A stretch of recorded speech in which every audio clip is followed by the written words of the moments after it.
You're listening to Sacks in the Basement, a production of the Broadcast Basement Limited, where every show is 30 minutes of good and comes from a basement bar on the south side of Chicago. Pull up a stool, pour a cold one, and join us right now for Sacks in the Basement. Heard everywhere podcasts can be found, and always at sacksinthebasement.com. And welcome into Sacks in the Basement. My name is Chris. Dave is off this week, so there won't be as much yelling and screaming, although I might have a little bit of it. I want to touch on a few things in this 30 minutes of good that is for fans, by fans, and all White Sox, whether or not Paul Konerko is a Hall of Famer. And are you a bad fan for wanting him to be a Hall of Famer if he isn't? The Rule 5 draft comes up in December, but the date that this show comes out is also the deadline for teams to put players on their 40-man roster to protect them from the Rule 5 draft. The White Sox have 7 spots open. We are going to take a look at the Sox and which 7 guys they will protect, if any. Will they protect just 4 of them? There's going to be things that are going to happen. We'll talk a little bit about that. We've got your phone calls, and I love the fact that people call in each and every week. It's 708-459-8406, 708-459-8406. You can call anytime, 24/7, 365 days a year, and just leave a message. There is an international player that we're going to talk about the possibility of signing and whether or not he fits with the team. That's a lot to squeeze into 30 minutes. And before I get into any of it, I want to talk about the curious case of Phil Rogers. Phil Rogers is one of those old school journalists. And when I say old school journalist, it means he writes for a newspaper. You write for a newspaper, you're on a mainstream radio station, you're probably more on the old school side of things. And trust me, I've been on the old school side of things in the old school when it was like the only way you could talk to people. And now I'm starting to see, again, another example of a mainstream guy taking shots at guys that may not be 100% mainstream. A few days back, the MVP votes came out, and all the writers reveal who they voted for. And a Chicago writer who has a podcast, who's not on one of those mainstream things, although I think The Athletic is getting more and more mainstream, and that's good for them. That's probably what they want to be. Puts out that Yoan Moncada was his 10th place pick in MVP voting. And I have no problem with that. Moncada had a great year. He's on the cusp of being even greater. And when you look at the guys who are at the bottom of most people's list, you can make the argument that he was better than them. There should be nothing wrong with a guy making that pick. But the old school guy takes the opportunity to go after the new school guy by sending out a tweet just basically eviscerating him. An MVP vote, this is the tweet, the MVP vote for Yoan Moncada from a member of a Chicago chapter. Everybody knows who he's talking about. Reminds me of a 2006 MVP voting when a Dallas voter threw a 10th place vote to Michael Young and a Chicago voter threw one to AJ Pierzynski.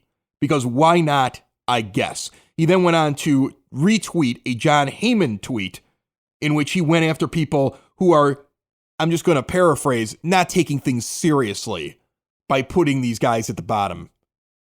If you have a vote for whoever you want to. And why does it bother these guys?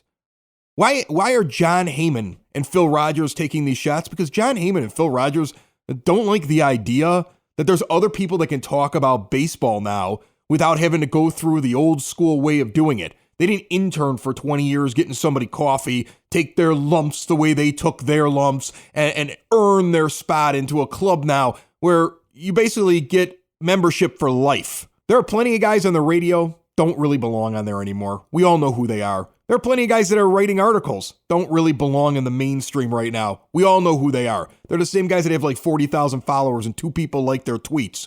It's because they're all bought. We all know that. It'd be best for guys like this to just be quiet. You look stupid when you're going after young writers, when you're going after people that are doing new media like podcasts. It's the same thing like when I walked through Kitty O'Shea's and members of the corporate podcast felt the need while I'm just walking to get a beer with the guys from the 108. And I went around to go get a beer from the bar and I'm walking back and I see my Sacks in the Basement had to throw some shade at me as I walk by. And we have to have a discussion, me and them. 4 guys on one because they want to pick on the new podcast. People don't like it when other people get a chance to talk who they don't think deserve that chance.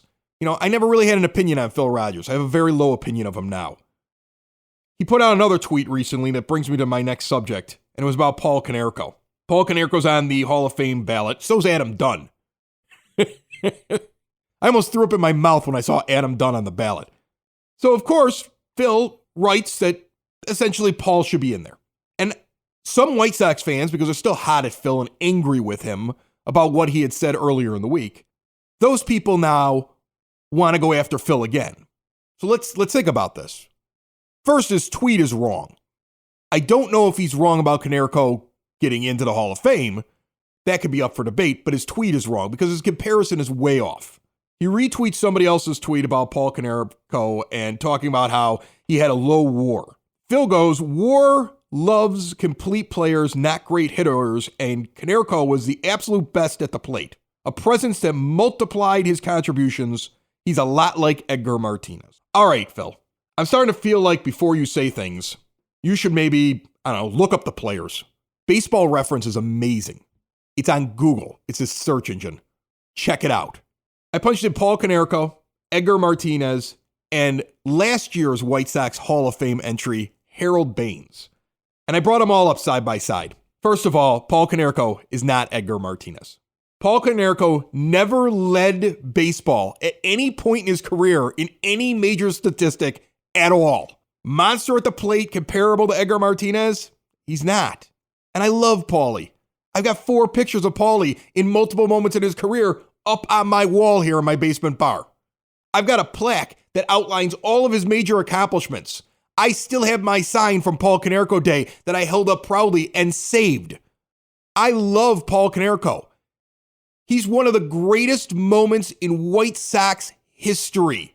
He hit a grand slam to put the Sox ahead in Game 2 of the World Series. When back then you felt like not only were you never going to win a World Series, but you probably didn't deserve a World Series and something bad was going to happen. And here come the Astros and they're going to tie this thing and we're going back to Houston. And nothing was going well in that game. Everything had gone to hell in that game. You come back from commercial and Qualls is already in the middle of his windup and he's hitting it out. And I'm on my knees, like staring at the television. Like I remember muttering to myself. Dave was jumping around, hugging some other guy in my apartment at the time. We were in Beverly. I had just gotten married and he's just jumping around. The other guy's jumping around the whole apartment complex that I was at like 103rd and Wood. There's this giant apartment complex. The place is rocking. Everybody in their individual apartments. I'm just staring down at the ground and I keep muttering to myself like, this doesn't happen to me. This doesn't happen to my team. I get chills talking about it right now. But I'm going to tell you something right now. Don't compare him to Edgar Martinez. Don't compare Paul Konerko to Edgar Martinez. He doesn't belong in the same conversation. Martinez led all of baseball in batting average and his own league in batting average in 2 separate years. Martinez led all of baseball in OPS and OPS plus.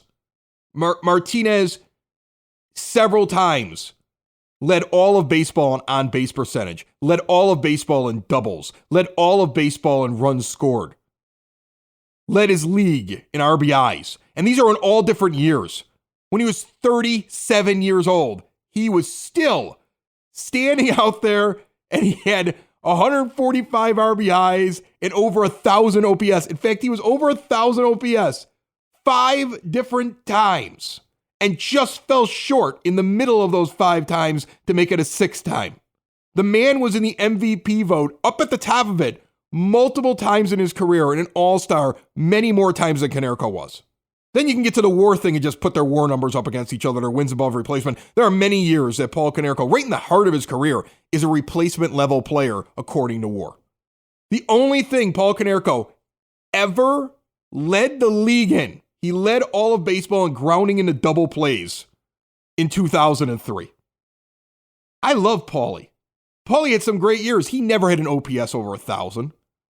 When he was 37 years old, he had 244. He didn't have the staying power that Edgar Martinez has. Please don't do this. When you say stuff like that, you sound stupid. Look, if you're a White Sox fan and you want to root for Paul Konerko to be in the Hall of Fame, I'm all for it. Go ahead and compare him to Harold Baines, who got in. Now, I think Baines is still a little better, but it's close. You look at their OPS over their entire career, Paul's a little bit better. You look at the RBIs, well, Harold's got about 200 more. I know people don't like RBI. Let's look at home runs. Paulie's got 439 in his career. Harold's only got 384. Harold was a 38.7 WAR. Paul Konerko's 27.7. Here's the problem, though, with the argument. Remember all the backlash nationally when Harold Baines got in? Multiply it by like 100 if Paul Konerko got in. I root for Paul Konerko to make it into the Hall of Fame. I think there's a better case for Mark Burley coming up. I would love to see Paulie in the Hall of Fame. He's in my personal Hall of Fame. And if he makes it, I'm going to be pumped. But please, if you're going to have the argument, understand the comparisons. A neighborhood bar, a Southside tradition, your home base for Sox viewing parties. Cork and Kerry at the Park, 3258 South Princeton Avenue, where they have an incredible menu that includes award-winning burgers, Chicago favorites, wings, beef, pulled pork, mac and cheese, salads, wraps, nachos, and an incredible environment. When I'm getting a drink pregame or postgame, it's over at Cork and Kerry at the Park. And in case you didn't know, you can rent the entire bar out for events. That applies not only to Cork and Kerry at the Park, but you can also book parties this holiday season at the original Cork and Kerry in Beverly. Go to corkandkerryatthepark.com or corkandkerrybeverly.com for more details. Cork and Kerry at the Park, at the corner of 33rd and Princeton, right near the park. We'll see you there. Guys, Pete from Chicago again. I heard you play my voicemail from last week, and I just wanted to follow up with something. In order to pay the Sox suck tax, a perfect model that the Sox should be using is what the Washington Nationals did with Jason Worth a few years ago. They used that to basically announce that they were open for business. And with the recent Rick Hahn comments about changing the eye level, that's what they need to do. That's the point. They need to overpay. Jason Worth was an overpay, but it led to other opportunities down the road. That is exactly what the Sox need to do. Love the show. Have a great day. Bye. Hello, Sox in the Basement. This is John from Tennessee, and I just want to say you guys are awesome. Your podcasts are very entertaining. Keep up the good work. Now, on to my off-season game plan. As we know, the White Sox should be spending and making big moves this offseason. So I would start off with a 3-team trade involving the Red Sox and Cubs. In this hypothetical trade, the White Sox would acquire Mookie Betts and Kyle Schwarber. In exchange, the Red Sox would receive Michael Kopech and Nate Madrigal. The Cubs would acquire Leroy Garcia, David Price, a prospect from Boston, and cash. Now, I don't know the logistics of the trade as far as how the funds are being moved around, but it seems that this should benefit all parties involved. Next, I would hit the free agent market and sign Didi Gregorius, Zach Wheeler, Dallas Keuchel, Dylan Betances, and Drew Pomeranz. This almost assures Yomer Sanchez is back in a White Sox uniform in a utility role. So, in conclusion, our 2020 White Sox would look something like this. McCann, Collins behind the plate, Abreu at first, Didi at second, Moncada at third, Anderson at short, followed by Jimenez, Roberts, Betts, and Schwarber at DH. The rotation would be Giolito, Keuchel, Wheeler, Cease, Lopez. And with the additions of Betances and Pomeranz, it solidifies the back end of the bullpen. Well, thanks for hearing me out, and would like to hear your thoughts. Thanks. Now, the first call we heard makes perfect sense to me. I understood that when he called in last week. That's kind of what I saw as the Sox suck tax. And you might have to go out and get a guy and overpay for him. We're all going to hate it, but you might have to do it. Second call is really interesting because I know it ticked off like more than half the people listening to this show. Because the idea of moving on from Kopech and Madrigal when we've been waiting so long would just anger them. The idea of getting Betts on a one-year deal just angers them. I wouldn't make those moves. I'm going to say that right off the bat. I don't want Mookie Betts on a one-year deal. I don't think Kyle Schwarber is as good as people think Kyle Schwarber is. But I will say this. Like it'd be you're going to the postseason. You would expect to go to the postseason with that plan. But I don't think the White Sox do it because of the idea of sustained goodness and control over players and the money aspect of things. I don't think there's any chance of that plan happening. If you were your own GM, you could sit there and say, I'm going to do this, and when it fails, then I'll cover it with money. But the White Sox are never going to cover that with the money that they would need to, because inevitably something on that would not work out. One or two of those players would not work out. You probably come close, but don't win anything big. And then the next year, you've got to make some adjustments, and you're in the middle of trying to bid with everybody else for Mookie Betts, and you better be ready to pay. And I just don't think the White Sox operate that way. But I like the idea. It's pretty cool. Remember, you can give us a call anytime, 708-459-8406. Really interesting thing that came out this week, and then I want to get into the Rule 5 stuff. Japanese player whose name I am going to butcher, Yoshitomo Tsutsugo. And I probably completely killed that. He's from Japan. He's 27 years old. And he is being posted by his Japanese professional baseball team. First off, people are going to ask questions about this whole posting process. So let's just talk about it real quick, because I had to look it all up. Because the first thing that somebody reached out and asked me was, are they going to need international signing money for him that they've been giving away? Because we're kind of this week, again, with the idea of, well, we didn't see anybody out there we needed, so what's the point in holding on to the money? Some people buy that, some people don't. Some people think it's cheap. Some people think it's prudent. We've moved on from it. But do you need that money now? Can the people that said, well, you shouldn't have given up that money, do you need it? Because I remember that when Ohtani came out and the Angels went after him, bonus pool money was a factor. So I had to look this all up. I really, and you know, I don't think anybody gets the entire thing. But remember, if you're from the Nippon Professional Baseball League in Japan, they have an agreement with Major League Baseball with this posting system that allows them to post players, and then and the guy normally requested and he could be denied. So you can post a guy, and then a fee is going to be paid. So there's a certain amount of money that you have to post. And it used to be that only one team could get the post, and then it was like exclusive. Now there's like a price and everybody can post. So like 7 or 8 teams can say, we want to do this. And if we sign him, this is the amount of money that goes. And then there's an additional amount of money depending on how much you sign him for. So first, the thing is, you have to say, we're willing to pay this money. The White Sox should do that. You got to kick the tires. You got to see if you can make this deal. We're going to get into why in a second.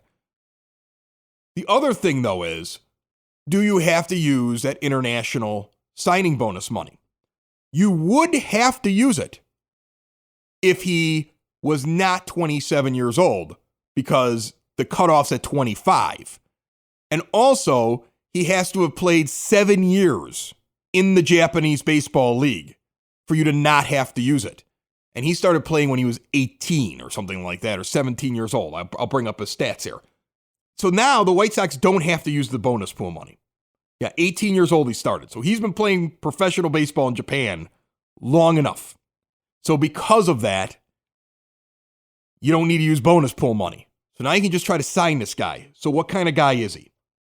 Well, he's the kind of guy that between 2010, when he was 18 years old, and last season in 2019, went out and put up a career OPS of 907. His best year was in year 24 when he had an over 1100 OPS. He also hit 44 home runs that year. But in the 3 following years, 28, 38, and 29, his glove is not expected to be that great. He is a corner outfielder, first base DH guy. That's what he is. He is left-handed, though. And let's not forget, the White Sox are drooling over the idea of getting some left-handed bats. You know what I would think this guy is if everything goes well for him, at least at the plate? He's pretty much comparable to another guy that we've talked about that's on the low end for the White Sox, like a Corey Dickerson. Because I don't think that 44 home run season when he was 24 years old in 2016 is coming to America.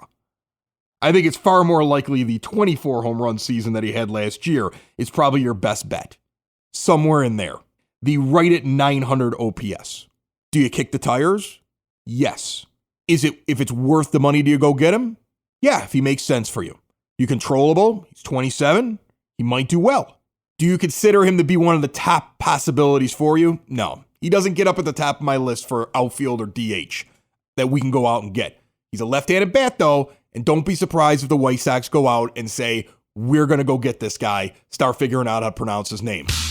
Hey, this is Acoustic Mike from the Broadcast Basement, and you're listening to Sox in the Basement with Chris and his buddy Dave. I did the Broadcast Basement with Chris for 10 years, and nobody gave me a show. I'd leave if I had anything else to do with my life. Remember, the Broadcast Basement is available everywhere podcasts can be found and always at broadcastbasement.com.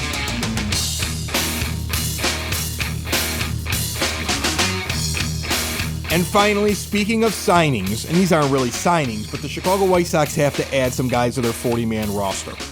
This show comes out on a Wednesday. It just happens to be the deadline day, where later on we're going to find out who the White Sox are going to protect on the 40-man roster from the Rule 5 draft. Now, remember, if a team grabs a player in the Rule 5 draft, they have to use them or place them on like an injured list so that they can kind of hold on to them, or they have to return them. So in reality, the guys that could be grabbed up are most likely guys that a team would sit there and say, well, we can kind of deal with him during the major league season next year. Yeah, we'll put him on the roster. We don't have anything to play for. Like lower end teams are going to go after guys like that, or they go after like guys that are pitchers and they go, we could throw this guy into the bullpen. We'll give him a tryout. What's the worst that could happen? If not, we return him back to the White Sox. So there are some guys that are in the White Sox organization that teams may try to grab up. The Sox cleared room, and we've talked about this on previous episodes. They were down to 32 on their 40-man roster. They re-signed Abreu. They're at 33 as of the moment that we're doing this show. That's 7 open spots. There is a consensus, almost, of the 7 guys that the White Sox could and should protect. Guys that are at risk of being claimed. And we've heard these names before. Zach Birdie, hard-throwing right-handed pitcher. Somebody might say we're going to put him in our bullpen and we're going to go with the growing pains because we can snatch him from the White Sox. Dane Dunning just started throwing this week after the last surgery. He's still a guy, even though he'll be older when he gets here, that could be a contributor. Might even be a guy that challenges for a spot in the rotation down the line. Jimmy Lambert, right-handed pitcher, been on this show before. You probably want to make sure that he's protected. Right-handed pitcher Alec Hansen, left-handed pitcher Bernardo Flores, Blake Rutherford. Remember when he used to be like a top 100 prospect on the MLB pipeline? He's not anymore. He's almost out of the top 10 just in the White Sox organization. And only their top 4 are on the pipeline right now. And Yerman Mercedes. And Yerman's an interesting case because he's more of a hitter than he is anything else. These are the 7 guys that if the Sox decide to use up all 7 spots, that you would expect to get protected. And if this happens, the Sox will bring their 40-man to 40. They won't have any wiggle room, which means that if they decide to make a signing, somebody's getting released as the signing is happening. They won't be able to make a selection in the Rule 5 draft either because they will have been at 40 when this happens, when this deadline happens. The Sox might keep one spot open. What if a guy becomes available in the Rule 5 and you made yourself at 40 during this deadline day, and now you can't even go after the guy? So I don't expect the Sox to do all 7. One of those guys isn't making it on there. And if they get plucked, they get plucked. Because what the Sox are saying is, you're not good enough. And that's okay. We've talked about this. We talked about this last year. You want to get to the point where you're making some hard decisions. Of those names that I mentioned, I'm not sure if every single one of them is going to eventually be a member of the White Sox. I will tell you this, though, you probably protect Blake Rutherford. Because if you don't protect Blake Rutherford, you better have shopped him to everybody to try to pick something up before you didn't protect him. And if you're worried about Madrigal and Robert and some of the other guys, they haven't been in the minors long enough to be eligible to be plucked in the Rule 5. So they're not even on the 40-man roster. But remember this, there's going to be additions still to this roster. So if you do fill up your roster, that means other guys are getting dumped later on. And it might be one of these guys where they try to sneak them through waivers. It also might be a guy that's already sitting on your roster. There are plenty of guys that could get dumped. It might be guys you decide to non-tender. It might be guys that you trade. It'll be very interesting to see where they're at. I think there'll be a 38-39 on their 40-man roster. I don't think all 7 of those guys get protected. When it happens, shortly thereafter, I intend to speak with James Fox and kind of get his assessment as he covers a lot of the minor leagues, and he's been doing a lot more of that with Future Sox. So I want to make sure that we get him on here. He'll either be on next week's show or we might do a special this weekend. We did a special last weekend. If you missed it, you can go back and listen to it. Chris Zwick from Yahoo Sports, BBWAA member, was on last week's show, and then I put the entire interview, a much longer version of it, out on Saturday for those that are subscribed. And remember, subscribing's free, so anybody can go out and listen to that thing. It's best to be subscribed so you don't miss any Sox in the Basement. It's best to be subscribed so that when Dave gets back next week, you can listen to him complain about anything that I said here today and tell me none of it matters because they're never going to spend any money and blah, blah, blah. The other thing is the fact that we are very, very close to announcing a little addition to our Sox in the Basement family. And so hopefully we'll have that announcement for you next week as well. It's lonely doing the show without Dave. But I think we've learned a few things today. We've learned that Phil Rogers annoys me. And I didn't even know he annoyed me until this week. I'll end with a couple predictions. I predict the White Sox will post for our new Japanese left-handed friend that'll most likely fill a corner outfield or DH spot. I don't think they're going to get him, but maybe they will. I just hope they don't overvalue him. I do not believe Paul Konerko is going to make it into the Hall of Fame. And as much as I love Paul Konerko, I can understand the argument that he shouldn't be in the Hall of Fame. Will I root for him as a fan? Of course I will. If I had a vote, I'd vote for him. I'd vote for him as a fan. And I think the Sox protect 5, maybe 6. No way they fill up the 40. They're going to want some flexibility just in case for the Rule 5 draft. Full show back next week. This is Sox in the Basement, found everywhere podcasts can be found, and always at soxinthebasement.com. Sox in the basement. Sox in the basement. Sox in the basement. Sox in the Basement. Heard everywhere podcasts can be found, and always on soxinthebasement.com.